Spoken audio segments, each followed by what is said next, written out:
Good afternoon, everybody,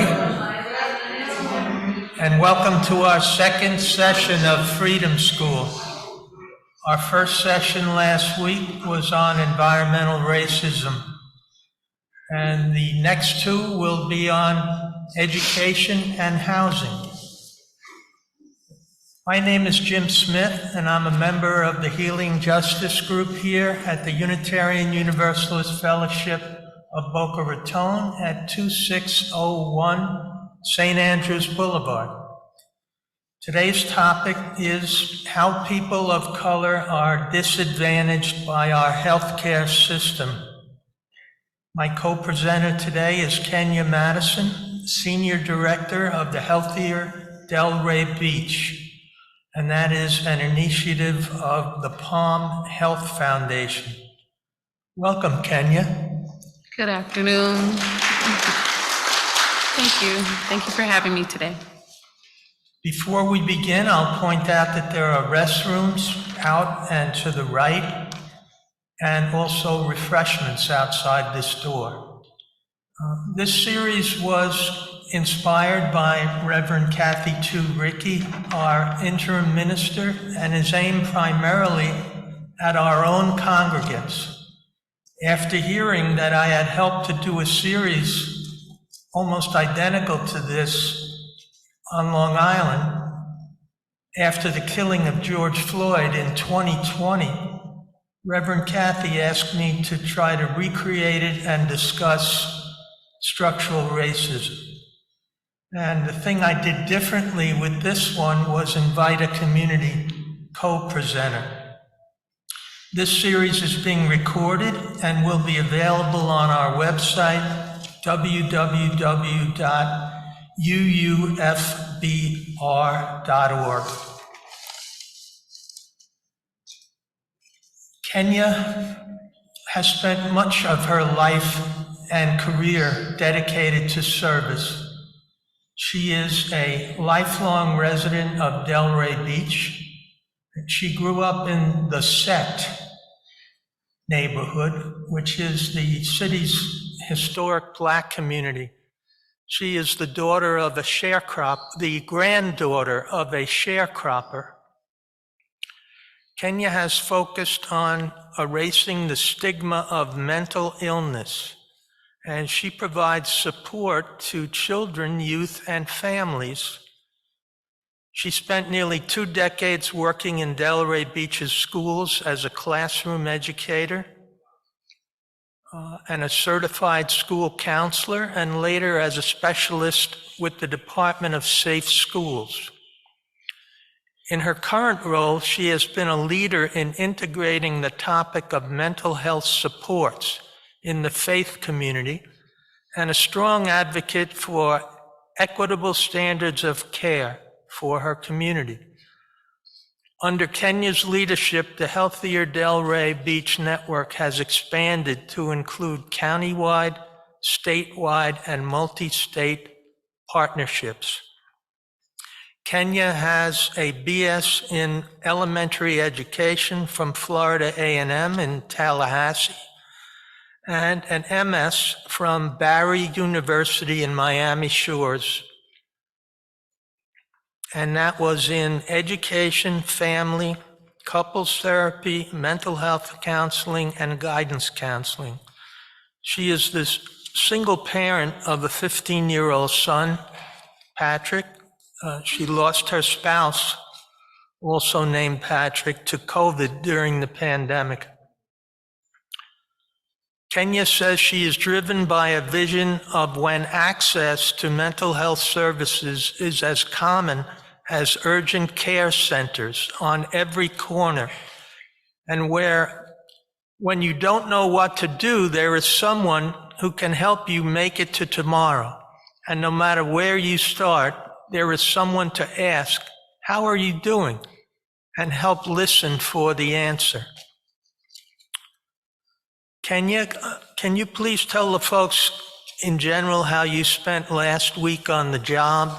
And you should know that Kenya is not office bound. So she works a lot from home, and is out creating partnerships and running trainings and doing education on healthcare. Good afternoon, and thank you again for having me, and good afternoon to the folks online. Am I being heard well? Okay, awesome, and I'll speak up a little bit. Is that helpful? Okay, I didn't want to be too loud, but it's an interesting question. How did I spend last week in my work? It's such a unique role and a dynamic role that I have the opportunity to sit in meetings with decision makers and some of our county's administrators and officials who run the Birth to 22 initiative. That's through the Youth Services Department. So I spend a lot of time with policymakers. I work in advocacy a lot. I also spend time on school campuses working with school leaders and also mentoring. I do a bit of mentoring as well. So no one day looks the same for me, and I really enjoy that. I spent 19 years with the school district where a lot of days looked the same, and it was pretty routine, working on a school campus. You kind of move your day forward by the bell and by the clock. But when you work out in community, it's very person-centered, very people and community-centered. So I really do spend a lot of my time just talking to others, listening to some of the challenges that they're facing, and then directly connecting them with something that can be perceived as a solution. And you had told me when we spoke that you left work in schools because you felt you were a little hamstrung in terms of what you could say, and that now you don't feel that you are hamstrung and that you can speak truth to power. Oh, absolutely. When the school district is a system, it's an institution, and so it has its barriers, it has its protocols, and nobody wants to get sued. I think that's the primary thing. No one wants to get sued, and so they do really tell us in an administrative voice what you can and cannot say, and what how you should respond to certain circumstances. And so there is a bit of binding there, but here working in community, those things don't necessarily exist when you're talking to residents. They don't come with those protocols. It's very different. Thank you. I'm going to back it up now with a few more housekeeping things and some history. I expect that today's program will last about an hour with no break. I will be giving some of the history of Blacks' relationships with healthcare, and then I'll be asking Kenya to comment on several questions regarding the situation in Palm Beach County. And then I'll take questions from folks here and on Zoom, and we have a mic set up for that. My history discussion is based on the 1619 Project, a groundbreaking book compiled by Nicole Hannah-Jones of the New York Times. It is a series of essays that show that the many ways in which Blacks are disadvantaged now stem from the brutal, dehumanizing system of slavery employed in this country from 1619 to 1865. Now, this will not be a debate. It's an educational program. Our leaders have told us, our UU leaders have told us that our ability to grow as a religion depends on our ability to attract diverse members. We are urged to act as allies for people of color to try to eliminate racism in ourselves and our congregations. So that's why I am doing this. And our eighth principle, which has been endorsed at over 150 UU congregations, including my New York congregation, calls on us to eliminate racism in ourselves and our congregations, but it also speaks about other oppressions. So we're talking also about anti-gay, anti-Semitism, any oppression that exists out there. Now, I'm going to read a quote from the 1619 Project. The U.S. is the only high-income nation that doesn't guarantee some form of health care to all its citizens. Medicine here is a commodity, and access to it depends on age, income level, employment status, and geographic region. The writer of that essay, Janine Interlandi, shows that African Americans and Latino Americans have the highest uninsured rates in the country when it comes to health care. They are more likely to die during pregnancy or from cancers that are treatable, and more likely to suffer with the worst outcomes if they have a chronic health condition like diabetes. America also has the lowest life expectancy and the highest incidence of chronic disease when compared to other high-income countries, despite spending more than any other country on health care by far.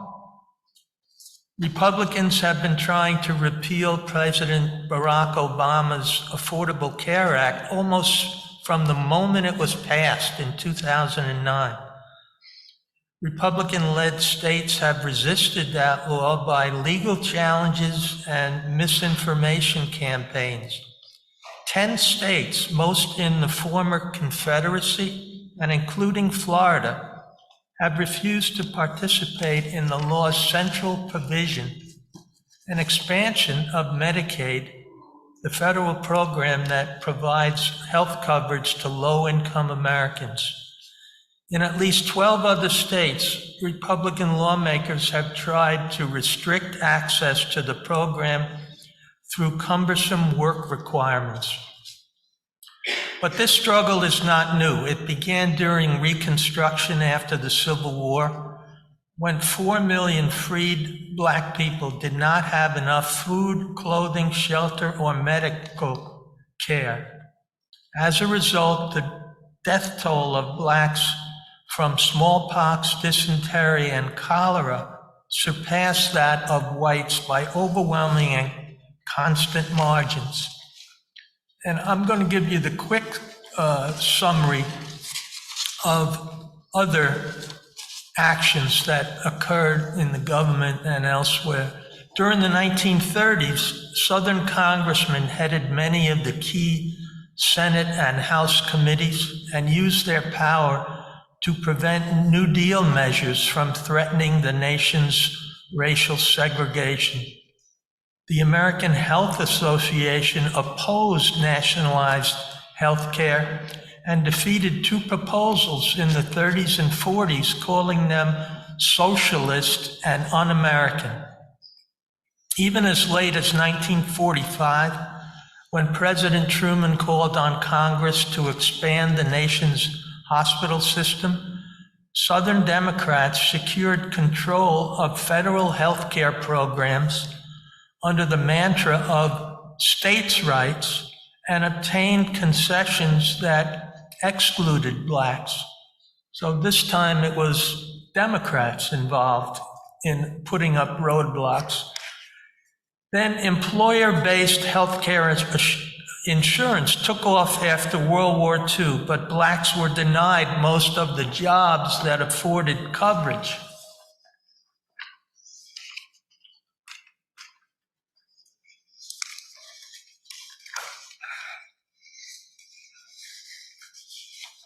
In 1964, the Civil Rights Act outlawed segregation for any entity receiving federal funds, and Medicare and Medicaid became available at every hospital in the country. And that was the first time low-income Americans had access to reliable health care. But there were still arguments about socialized medicine and states' rights that have echoed all the way down to the present from the Civil War. And I'll be getting to Florida's situation when I ask about that. Millions of Americans, most people of color, still do not have medical insurance and are forced to ration critical medications and to forego critical procedures. The 1619 Project shows that there are myths about the physical and racial differences used to justify slavery that are still used and believed by some doctors today, such as that blacks were built to be a laboring class, that they can tolerate pain better than whites, that they are intellectually inferior. The medical establishment has a long history of failing to take the concerns of black patients seriously or dismissing them. Blacks face greater health risks, such as longer distances to healthy food and affordable health care, and are more likely to be exposed to environmental risks, such as rodents, insects, polluted water and air, because they live in low-income housing often sited near landfills, toxic dumps, or other hazards. And as our guest spoke last week, the smoke and ash that wafts over their communities from the burning of sugarcane at harvest time. Almost done with the history.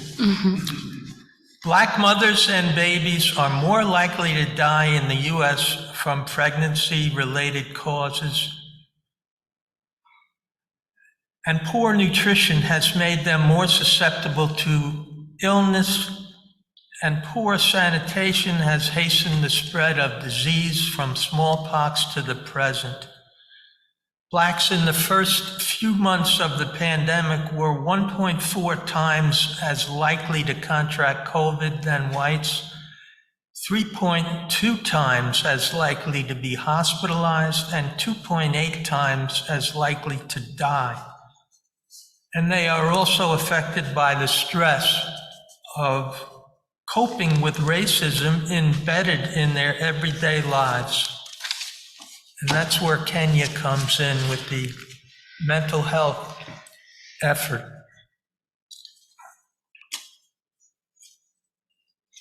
So Kenya, can you please tell us who your clients mainly are? Sure. In terms of the folks that we serve, it's the Healthier Delray Beach initiative is focused in the 33444 and 33445 zip code. How do we arrive at that determination? It was a county study done in 2012, a disparity study that identified several communities across Palm Beach County where the life expectancy was shorter than those in the affluent neighbors, the adjacent zip codes. Those identified communities were Delray Beach, Boynton Beach, Lake Worth Beach, West Palm and Riviera, Jupiter, and the Glades. So the Healthier Together communities, the 6 of our initiatives grew out of that county's disparity study, and it's funded through Palm Health Foundation. They are the philanthropic arm that came out of Good Samaritan and St. Mary's Hospital. So having a social responsibility as a foundation, they wanted to take action on that disparity study, and the Healthier Together communities were launched 2 at a time. Healthier Delray began in 2015. And so we were slated to be a 5-year initiative because our role was really to go in and talk to residents, get to know residents, and find out if we could together identify some of the root causes that the life expectancy was identified as being shorter of neighbors. And through that process, we had lots of conversations and focus groups with residents over a span of about, I'm going to say about 1.5 to 2 years, really just building relationships, getting to know the people that live in those zip codes, in those communities, and learning historically about their way of life, what has played a role in their continuum of health over generations even. And by just doing that one thing, building relationships, we learned a lot. We gained a lot of insight. And so to specifically answer the question of who I serve the residents of the 33444 and 33445 zip codes, but that includes children, birth to, majority age, and then families, with residents that, we have residents that celebrate their 100th birthday in our community. So all of those families are in my service wingspan. Is it frustrating to you that 2.5 million Floridians lack health insurance, which is 11% of the population? But Governor DeSantis, with huge Republican majorities in the state Senate and House, has rejected the $5.6 billion in federal aid that would come to the state by refusing to opt into Obamacare. Yes. That is quite a simple answer to that. Is it frustrating? Yes, it's frustrating, but more than frustrating, it is motivating to bring advocacy into action. I hear so much conversation about Republican and Democratic decision making, but at the end of the day, once those bills and those the funding is either given or refused, there's human lives that are impacted, and nobody cares about political lines when you're lying in a hospital bed. So yes, it's frustrating, but it becomes a louder call to action for advocacy to get people more involved in the outcomes of elections that are going to impact their health care in the long run.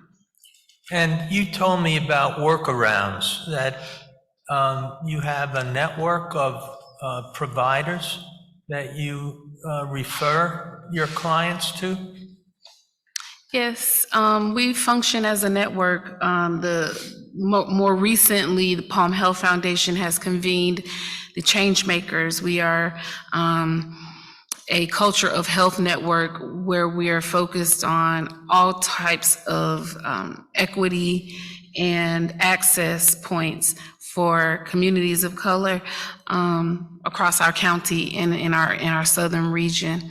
There are many and multiple providers that have touch points on the holistic approach, the mind, body, and spirit approach. So whether they be physical challenges that people are contending with or emotional challenges, there's providers that have been vetted through our networks, vetting process to make sure that they have low cost or no cost options. But while they are providing low cost or no cost options, there are still equitable standards of care, and people are not getting substandard treatment because they are accessing a low cost or no cost provider.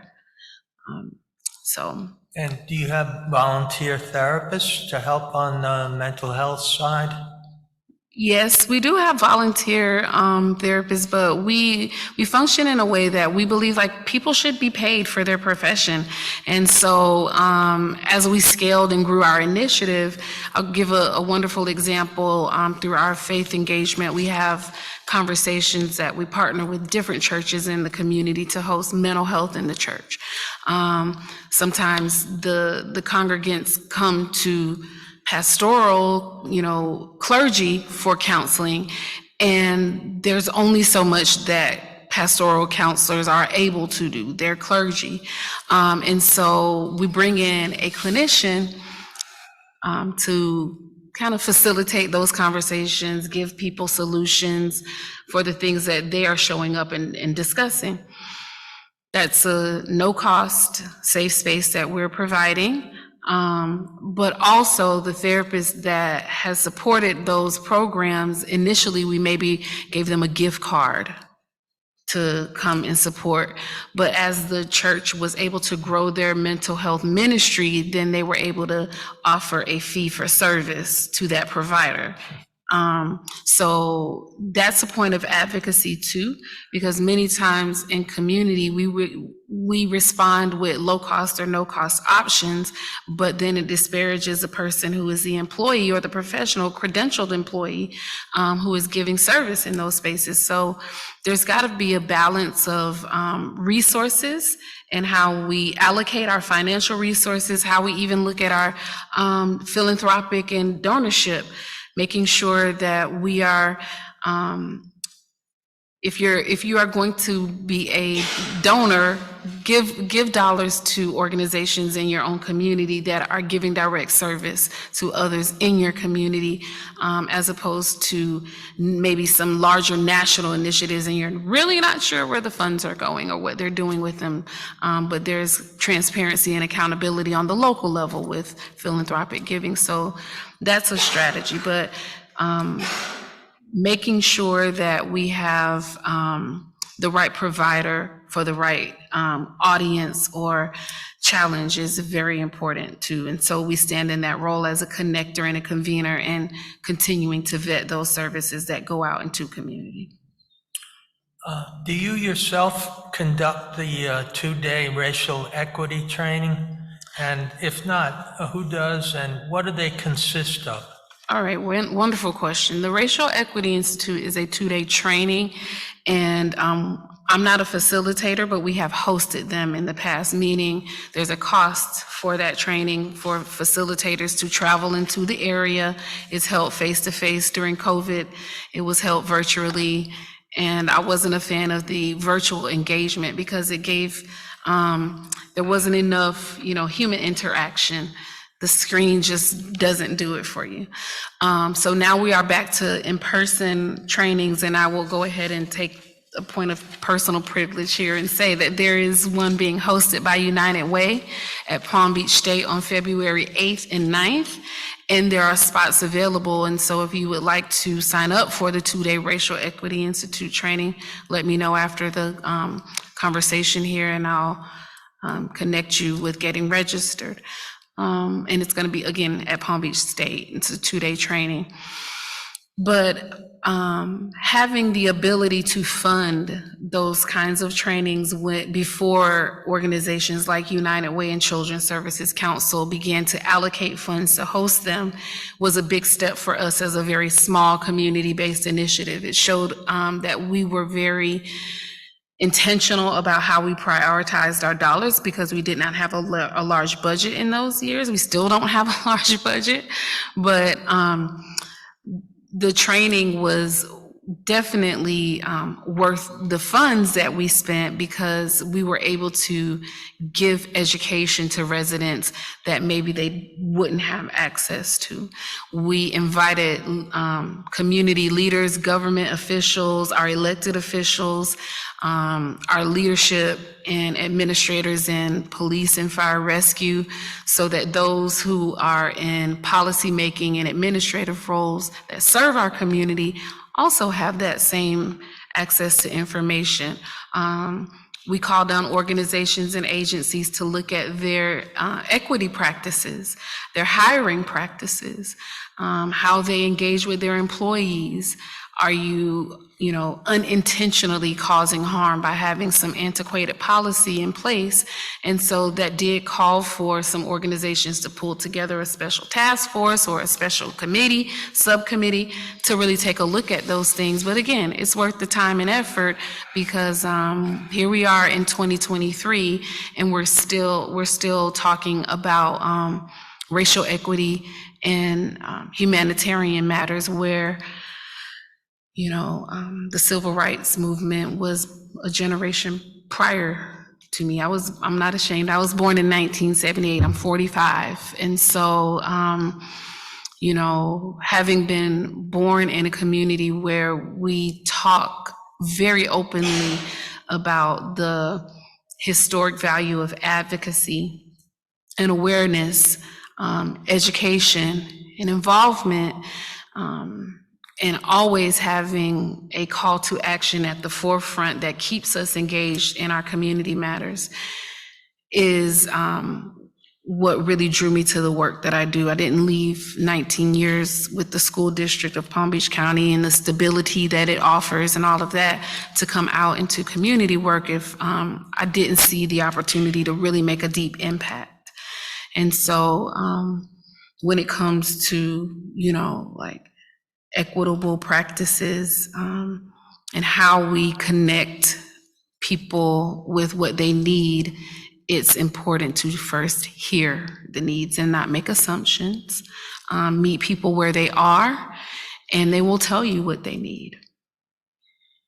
I could point out here that the church has an existing partnership with DISC, D-I-S-C, a community organization, and they have an annual Nehemiah action where they hold legislators' feet to the fire on 3 issues. And one of those issues at the last one we attended was mental health.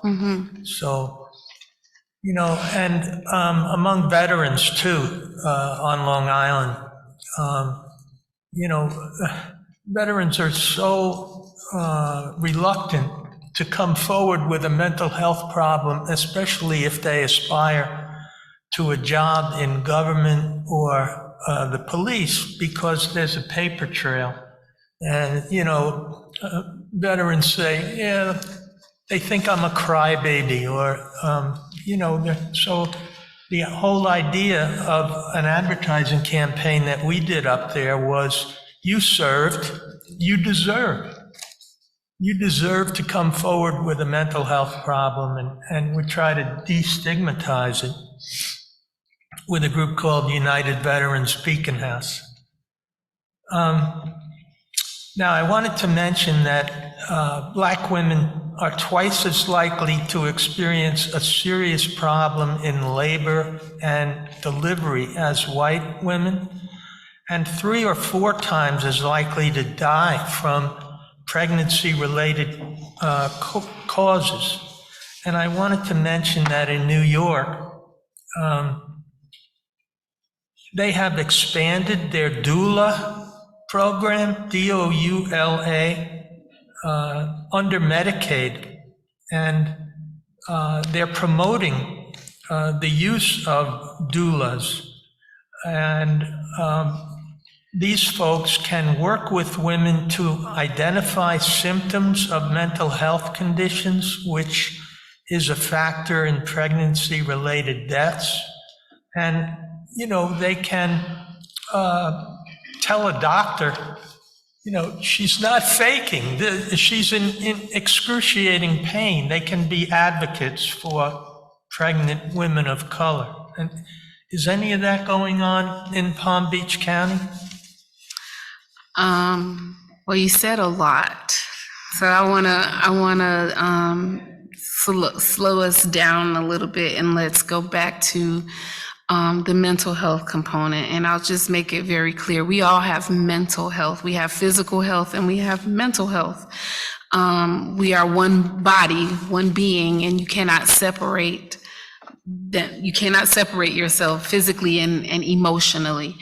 And I think what I most want to let people know, the message that I carry through our Get Your Green On campaign, and I'll explain a little bit about what that is in a minute, but just sharing that it's okay to not be okay. Don't stay stuck there. There's support, there is a resource, there is a solution. I don't know anybody in 2024 that would sit at home with a tummy ache or a leg, you know, swollen because they rolled their ankle and they're just refusing to go get treatment. And so when it comes to emotional well-being, It's important that we all work to destigmatize seeking support for emotional challenges and not making persons feel weird or different or odd because they are going to seek clinical therapy, or they are participating in a support group, or they are grieving a loss. And those are all human conditions, and we're in a space of worship, so I know that I'm talking to people who understand that there is just trials and tribulations that come along with being a human being. And when you are able to normalize that a little bit and help people to understand that it's okay to reach out for support when they are feeling unwell, leaning also into prevention. You don't have to wait until you are experiencing a crisis or some catastrophe, even the loss of some kind, to seek support. There's coping strategies that you can gain. There are skill sets that you can grow to help yourself and to help others as well. And so when we look at it from that lens, it helps to normalize it a bit and give those people who are struggling a bit of permission to speak up and speak out about things that they're going through. And then you mentioned the role of a doula and how they are able to maybe sometimes help identify warning signs in a person who may be experiencing a challenge during pregnancy or postpartum.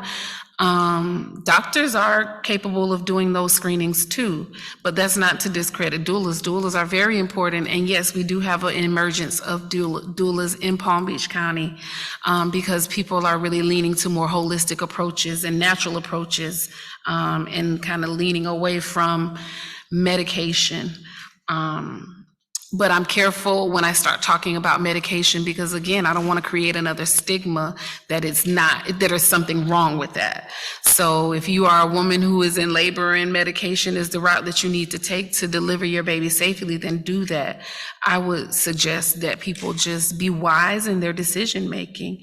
Do not neglect your health. Make sure you're getting your prenatal care and advocate for yourself. If you're not sure how to do that, there's many health advocacy spaces out there. Healthy Mothers, Healthy Babies is one of our partners across Palm Beach County, the Healthcare District across Palm Beach County, AVDA across Palm Beach County, some of our partners that work with pregnant women, and making sure that they're getting their prenatal care and that the child at birth, even through Easter Seals, early steps is 0 to 3 in early identification of any issues that may happen at birth or during pregnancy.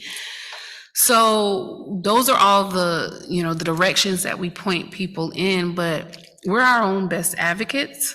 And the more education you get around the things that you personally may be facing, so that when you go to your doctor's office, you're able to speak up for yourself. If you feel uneasy with your provider, it's okay to seek a second opinion. You're not pigeonholed into one provider. Even with low cost and no cost options, you still have the opportunity for a second opinion. Exercise that right.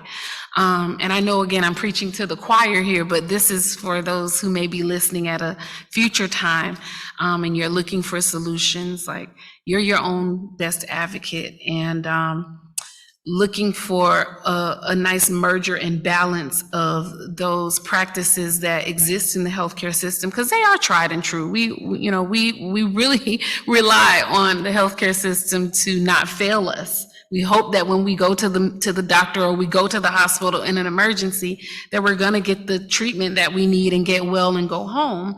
And so in that space where it comes to disparities and access to services, the more we can educate people on the prevention side and give them tools that give them a space to exercise their voice in advocacy, and also letting kind of turning a bright light on in places where those voices are being heard and also where solutions are being given, because sometimes people suffer in silence and they do not know where to find help.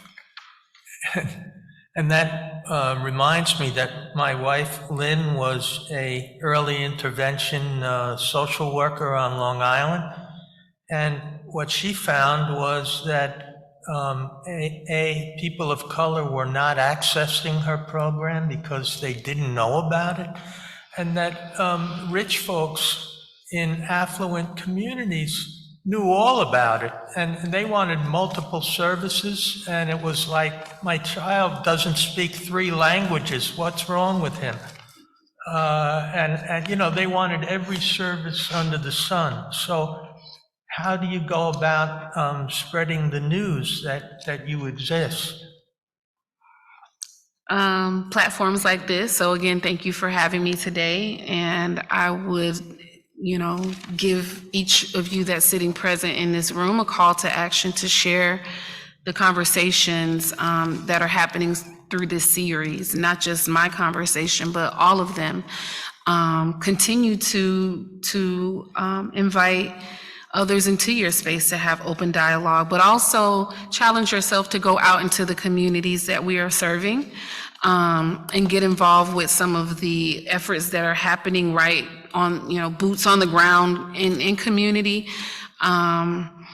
You are welcome there. Your voices are needed there, because, sometimes people just hear and receive a message differently when it comes from a different voice. And so showing up and leveraging your voice for, all the efforts that we talked about, to include physical and mental health, but, leveraging your voice. If you have a personal story, share that.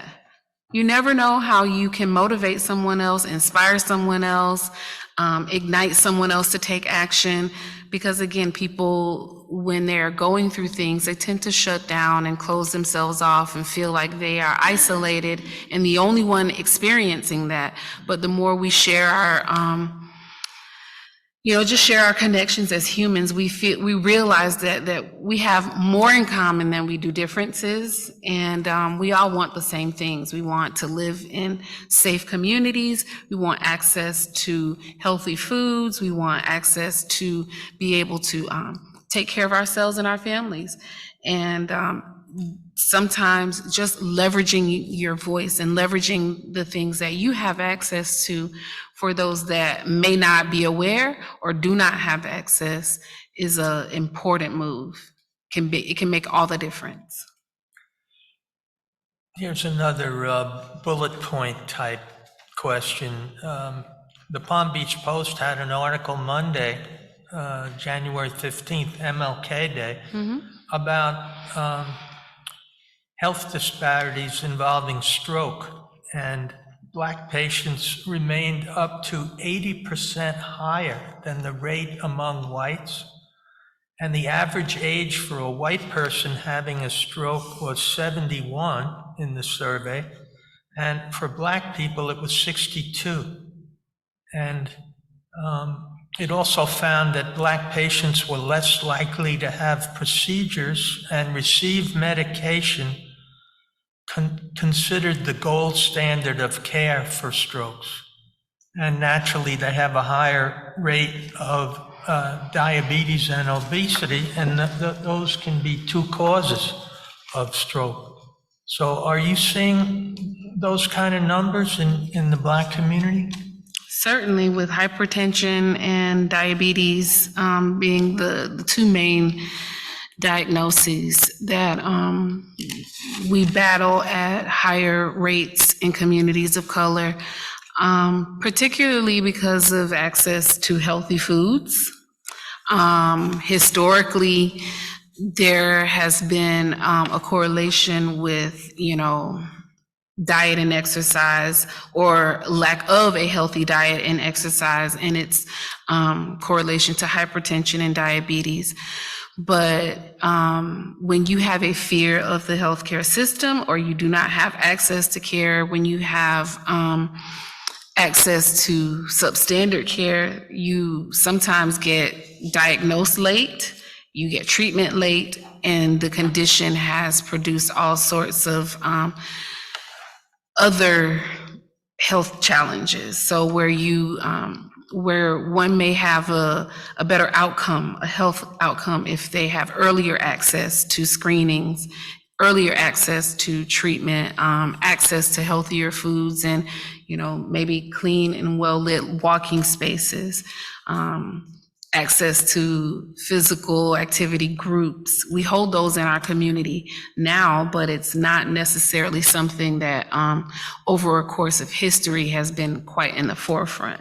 So those disparities are real in the diagnosis, again, of hypertension, diabetes, leading to, which are the combination lead to stroke, is definitely higher in communities of color.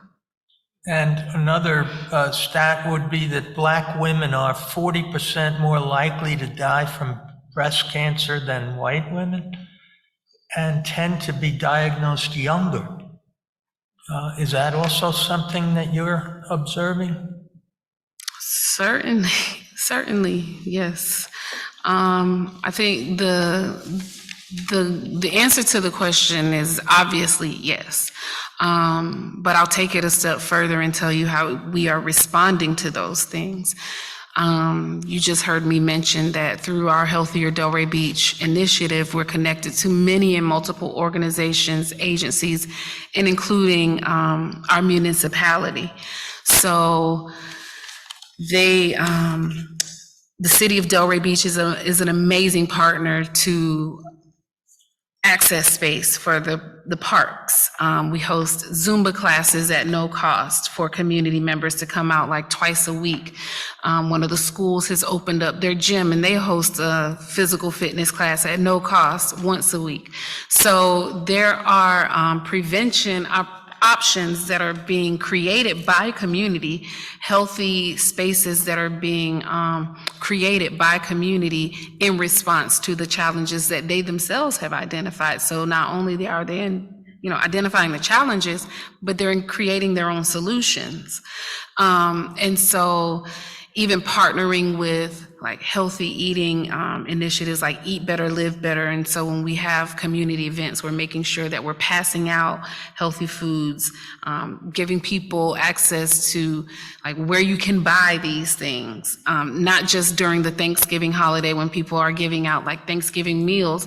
We host food distributions throughout the year to give people like packages of healthy options, continuing to set that example for them. And also like a gift card to the grocery store where they can go and buy fresh produce, because cost is a barrier. Food is expensive. And I'll put in a plug for Deborah Weiss from our Healing Justice group, helped to launch a community garden in Pearl City, and also authored a children's book on healthy eating, and that our endowment committee provided funding for both the book and for headphones for the kids to actually listen to the book if they were not advanced readers. So I think that is coming on the radar screen of a lot of community groups right now. Yeah, it honestly, that what you just shared just reminds me of many and multiple partnerships that we have through our senior community spaces and also youth education spaces. We have students that have been trained through Connect to Greatness, which is a mentoring program, after school time and out of school time program, but they have trained their youth to go out like at health fairs and do blood pressure screenings and diabetes screenings. So they're giving the students a new skill set and making the younger generation more aware proactively of how to take care of themselves and take care of others. So there's lots of examples for that. Even in the cancer space, we have an organization called the Incredible Hope Foundation that grew out of one of our mini grant recipients, a Healthier Delray Beach mini grant recipient, who saw the disparity in diagnosis and treatment of women of color through just delayed diagnosis, delayed access to treatment, and then also while they are being treated, just the comfort care that they receive. So she started a breast cancer foundation for women of color to make sure they receive access to care and also comfort care while they're getting treated. I'll point out at this point that there are healthier units from the same initiative in Belglade and Pahokee and South Bay and Canal Point. And, the first three of those are areas where people are exposed to the smoke and ash from sugarcane that we discussed last week. I wanted to ask you, Kenya, how about migrants? Do you assist undocumented people in any way? Not specifically. Thank you for asking that. I think our access to behavioral health supports is a very all-inclusive access point. And so the folks that are really reaching out for support are those that are connected to the different programs and projects in our community. And when it comes to immigrant and migrant residents, I think we still have some work to do with making pathways to even access the needs of those families. So thank you for that question. Yeah, that's a place where we have some work to do. I think I'm getting close to question time here, so if anyone has one, start thinking about them. But I just wanted to mention that Kenya reminds me a lot of a woman I work with in a nonprofit called Erase Racism on Long Island. And Elaine Gross was the founder and executive director for more than 20 years. And her approach was a calm, reasonable, optimistic, but not afraid to speak to power when the occasion called for it. And so, I was talking to Kenya about a red state and how tough it must be. And she was she finds a solution one way or the other. She doesn't get depressed about roadblocks in her way. Now, you also told me you thought the winds of change are blowing, and that, I think that's great to hear for us, because sometimes we think there's no progress at all. And what did you really mean by that? Oh, wow. Thank you for even asking that question. By divine design, I am an optimistic person. And I am not a person that tends to, I always look for the bright side. And as a believer, I know that there is a brighter day. There is always a brighter day. And we are not promised tomorrow. And so the work that I'm called to do today is the work that I'm called to do today. And I make it count for the future if we are blessed to have one. So as an educator, and I'm just gonna, because I know it's being recorded for later, I have a bachelor's in education. I have a dual master's in all the counselings, marriage, family, group, individual, and mental health. And then I also have a specialist degree in educational leadership.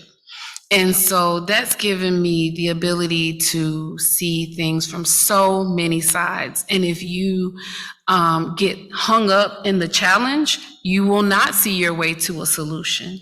If you sit down, at the hurdle, if you sit down at the obstacle, you will not find your way around it.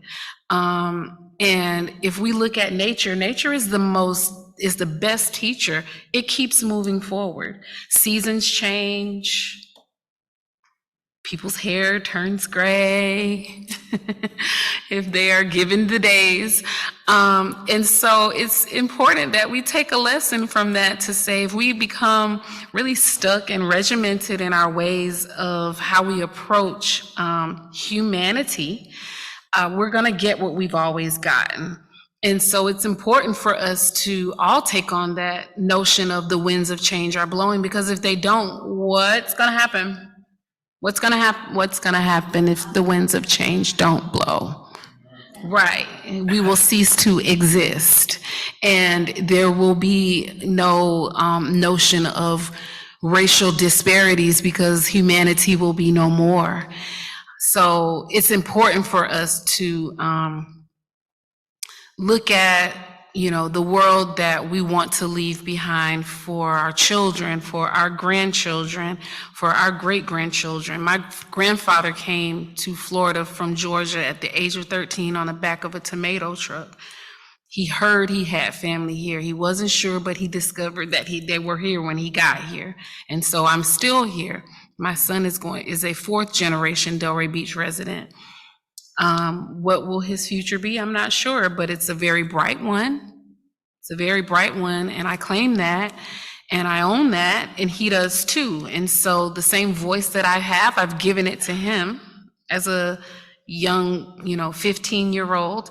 He's a leader in our community. He's a leader in his school space, and he knows that it's important to just show up for himself.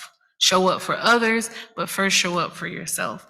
And that's why I'm grateful that you all are sitting here, and anyone who's watching online, thank you for just showing up and listening to the questions and listening to the responses, because that is action.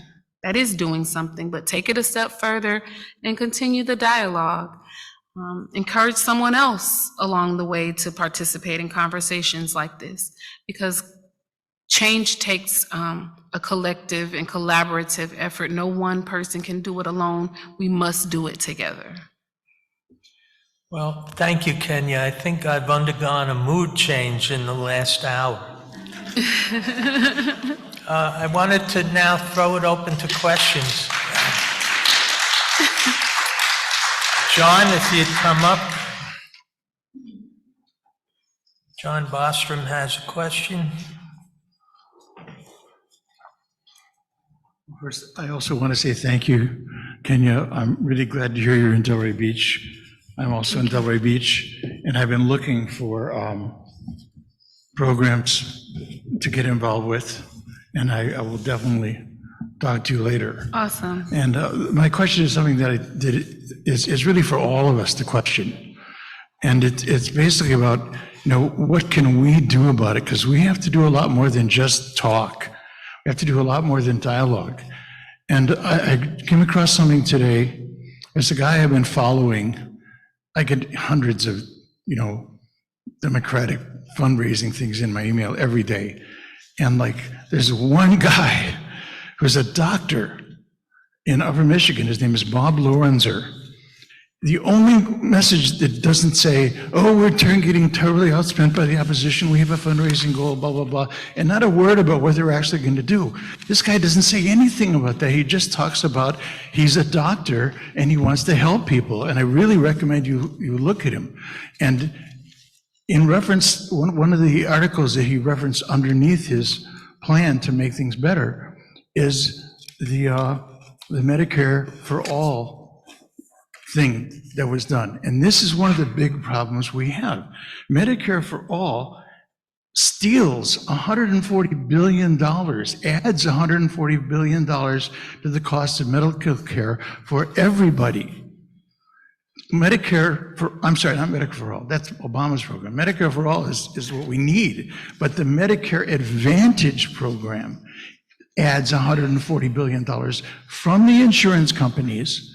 Medicare for All is Medicare is 2% cost. John, can you please give us your question for Ken? Well, the question is, how can we, I think we need to particularly educate the majority of white people about this. We need to figure out ways to do something about this, because if healthcare continues to be so expensive, obviously, people who don't have the resources are going to be the ones who suffer most. And I think that this guy has just reintroduced the Medicare bill. Also, there's this woman, Pamela Udupaya, and Debbie Dingle from Michigan, who put this in. And I think that this is a really important part of what we need to do. I mean, I'll work with you, but like, we can't just do piecemeal stuff. And I'd like to know what you think about that, and I'd like to know what everybody thinks about that, because it seems to me this is what we really need to do. Thank you, John. I'm just wanting to be clear on the question, but what your question is, what do we do? Mm-hmm. It's dominated by the insurance companies that have managed to get this legislation pushed in, Medicare Advantage, that vastly increases the cost of Medicare. $260 billion a year, just by the insurance companies. My answer to that is my answer that I've given for much of what I said, which is advocacy in action. When you're talking about policies that are being voted on by politicians, and you're talking about policies that are being carried out by insurance companies, that really engages involvement from residents that are voting. So voter engagement, awareness, and advocacy, and voter education is important. Understanding what is going to come back from, you voting yes or no, or how you vote is important. So those are all policies that kind of trickle down. And so the best answer that I can give to that is get involved, be aware, and use your voice in advocacy to get accurate information to people who are using their voting voice. And you should know that a bunch of our congregants signed the abortion-related petition, and it recently passed the threshold to go as a ballot measure in the next election. So that's an example of what you're talking about. Bill Jensen has a question. Yes, you've mentioned that your efforts are basically foundational based. And I'd like to know who those foundations are, those financial resources. And is there a time limit on your resources? And have you made any foundational inroads into the county government and local governments? Okay, great question. Our funding comes from Palm Health Foundation. All of the Healthier Together communities were designed to be about 5 years in duration. We've all surpassed that. I'm in year 8 of 5, which means that Palm Health had a serious commitment to these communities that they were investing the dollars in. The fiscal structure has become a little bit different now that we've surpassed year 5, but there's still the support of Palm Health Foundation's dollars and the promise of support through Palm Health Foundation's dollars. That's why I can sit here and speak confidently. The other thing that we do is we seek funding from other sources as well. There was a lot of funding that came through during COVID to address mental health in communities of color. And we were able to do that in partnership with many of the organizations that provide the direct service, because remember, we're a network. And so there's only so much funding that a network can receive, but a direct recipient, a 501c3, a for-profit can receive those funds and work collaboratively with community organizations to be solution-centered. So for sustainability, our end road is to live within the context of community. For example, I'm very partnered with the SET community, which is our historic Black community, and they have a coalition that functions as a nonprofit organization over 20 years in existence.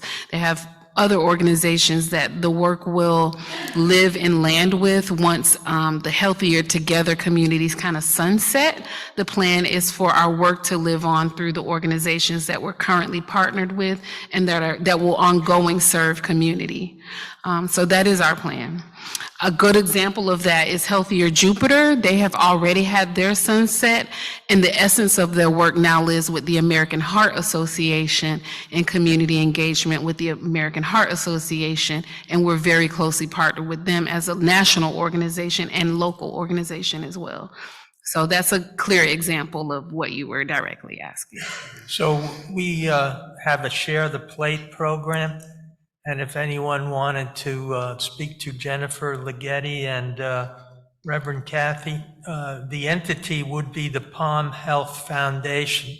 That's the nonprofit earmarked for the healthier entities below it, including Healthier Delray. You have a question on the floor? Yes. Just a second, we'll bring you a mic.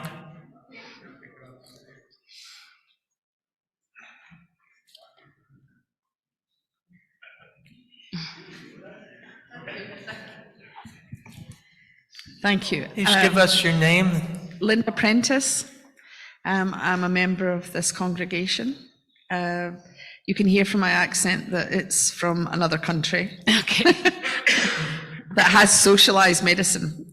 The UK. There's a lot of bad things about, privatization of a lot of the good things that came out of the Second World War and the welfare state in the UK, which, as Jim spoke about, after the war, it was like there has to be a better way forward in that country, in the United Kingdom. And then it was the Beveridge Report and the welfare system. Let's create a welfare system from birth to death. And so, I guess the momentum from the Second World War meant that, the country was all for that. So that was a very different situation. I think the question I have is that one of the things about that within that system is that within communities, different health issues come up. Where my father lived in Scotland, what they were finding was a lot of the elderly folk who weren't connected to the various agencies you're talking about were still getting left out. Mm-hmm. They couldn't get to they couldn't walk, if they had diabetes or they had preventable conditions. Mm-hmm. How were they going to access these services? And so what they started to do in his community was have like a drop-in center. Mm-hmm. So you didn't, you could just call up or just show up and then be seen, and then maybe have someone evaluate a lot of the issues that you had so that you were able to access eventually the other services, the other agencies that could provide. Is that something that you do, or is that something you're planning to do, or? For just increased access and awareness? Yes, and for people that maybe aren't able to access the agencies that you're partnering with at the moment. Do you have something like that, like a drop-in center, or? We have multiple physical locations that people can drop into and get information about or learn where to find the services that they need. That's why I was very careful to say we partner very closely with the city of Delray. So several of the parks and recreation sites have like our literature, and we partner with them. So we're holding actual events there that are free and accessible to folks. We do our best to partner with as many sites that are already ongoing where people are. So to include churches, community centers, schools, community agencies and organizations, so that some of the services dovetail, and where we may be missing residents, we may capture them in a different space. So it's important for us to work with families, because while we were targeting youth, we may actually capture a parent or a grandparent that needs, that is looking for a resource too.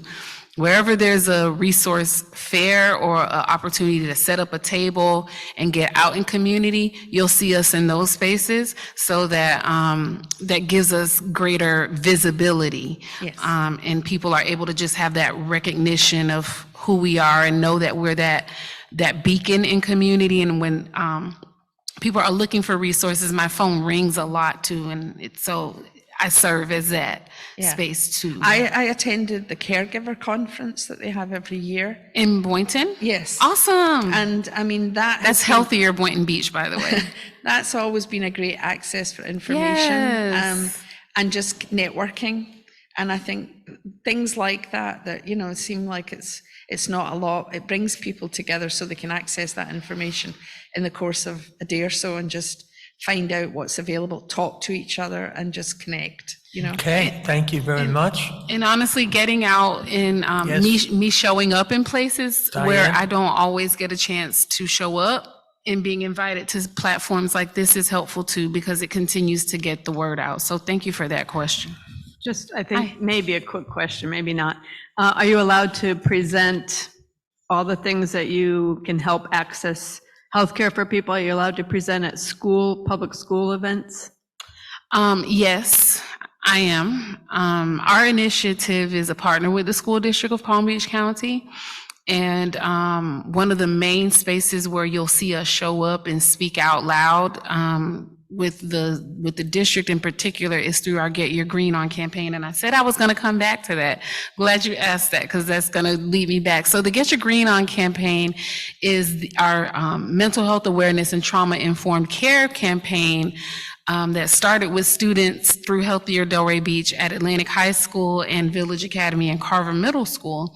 Back in 2016, the students wanted to bring greater attention to the fact that May is Mental Awareness Month, and Mental Health Awareness Month, and green is the associated color. So that's where the title Get Your Green On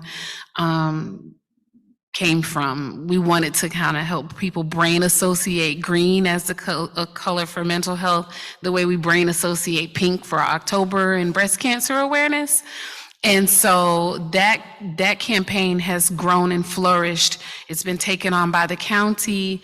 And now we have the Get Your Green On 365 platform, where we talk about mental health all year long. So we have student ambassadors on campuses, and we host like a number of symposiums with schools. Very soon in February, we'll be a partner with the school district for the Student Mental Health Conference. That'll be held at Park Vista High School, and students and staff will be able to kind of come and attend a one-day symposium all around mental health and behavioral health, and we'll be present there too. So we are able to go into schools, we are able to talk to students. We just go through a MOU process with the principal if we're going to be there long term. But many times we get invited for a symposium or a panel discussion and things of that nature. Okay, I think this may be the last question here, and then I'm going to check Zoom. Go ahead, Rona.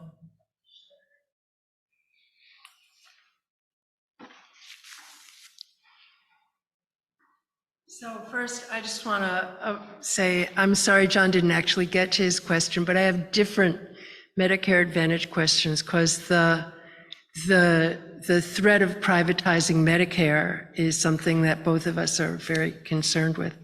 So one of the ways that private insurers are trying to take over Medicare is that they offer financial incentives. They offer monthly money. They offer gifts to people to become enrollees, but then very often they disallow payment for a lot of pretty basic healthcare and diagnostic things. Are you finding that people are really attracted to yes, we have minimal dental and here's some gas money, that in your community? Or no? I think what I have recently discovered in my community is that people just want to cut to the chase of how is this going to benefit me. So what we've done to help people take some of the guesswork out of how to select the right plan and how to cut to the chase of, moving beyond incentives is having the ability to really sit down with someone who is knowledgeable and go, talk to them on an individual basis about what is going to be the best product or plan for them, and making sure that people know where they can find those folks, because we have multiple people in our community that are aware and take care of like health insurance coverages and signing folks up for the right plan. So the same way we vet our clinicians that are providing counseling or support group conversations, we make sure that the people who are educating others on how to select their plan are vetted as well, and they're giving accurate information and information that is going to be of benefit to the selectee, not necessarily hyping them up about like gas cards or grocery cards and things of that nature, but it's more so about the conditions that they have and are those facilities, because sometimes people really get trapped up with like, they select a plan because it's affordable, but it's not accepted at a hospital that they live near, that live near, or it doesn't pay for certain diagnostic tests that they may need. So making sure that you're communicating with someone who knows your specific needs versus, focusing on the incentivization of signing up for a specific plan. Because it's going to be bleak if they win. Yeah, Thank you. so again, Thank you, Rona. education, awareness, and advocacy. Lynn, are there any questions on Zoom?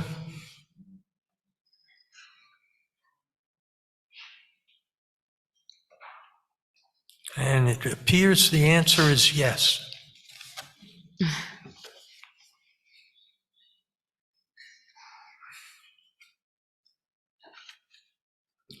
Why don't you use my mic? It's down where you can I could reach. tilt it. I right. could tilt it.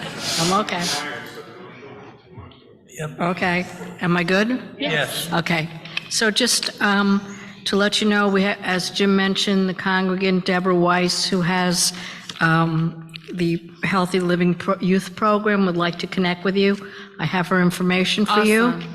Thank you. And they deal with food insecurity and fruit and vegetables consumption for children.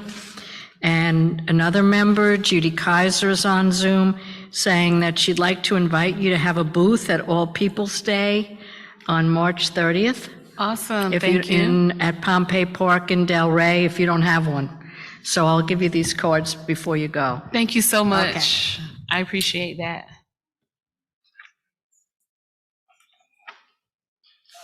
And Reverend Kathy would like to say something, and I think we're going to wrap it up. So in wrapping up, big systemic problems are often hard to address when there are lots of on-the-ground things that we can do. And you mentioned that there are ways in which if people in our congregation want to provide boots on the ground type of act, don't know if it's activism, but I guess that's a question. Activism versus service, okay? And then I know that when we're done here, you're going to get swarmed. So if we could have a way in which we can have a list, or maybe you will go back and give us and email us a list of things that we might be able to engage in. For me, the most important would be, yes, that we come to you and that we interact with the community. Yes. Thank you. So activism versus service. Yes. So activism, to me, when I hear that, I just kind of equate that with advocacy. That is utilizing your voice or leveraging a platform in action. And that is different from service in the way that service is sometimes directly connected to an event, an activity, or a particular date. For example, we had the Martin Luther King Day of Service, and people were able to come and participate in the MLK Walk or attend the breakfast that the Spady Cultural Heritage Museum hosts. There was a food distribution at the St. Matthew's Episcopal Church Parish Hall. So there are ways that people can directly get involved, show up at the All People's Day. Oh my goodness, that's an amazing event. And thank you to whoever that was that invited me to participate in that. And yes, we'll be there. But those are ways that you can give service. And I'm always looking for volunteers to come and kind of like be at our Healthier Delray Beach table at different events, because that kind of frees me up to move around and get to talk and network with others as well. So the best way to contact me is through email, and my email address I will give out is Kenya, it's KENYA.Delray @htpbc.org. That's H like hotel, T like tango, PBC like Palm Beach County.org. And I'm always open to talking more, answering other specific questions. And if I don't have an answer, I'll do my best to point you in the direction of someone who does. Kathy Lowe's with the last question. My question, I was going to ask you about volunteer opportunities, so you left that, we can look that up. And I want to thank you for what you do to help those in need of medical care and especially mental health. You know how desperate that is. Yes. Thank you. How about a round of applause? Thank you. Well It was a done. pleasure. Me too. Pleasure for me.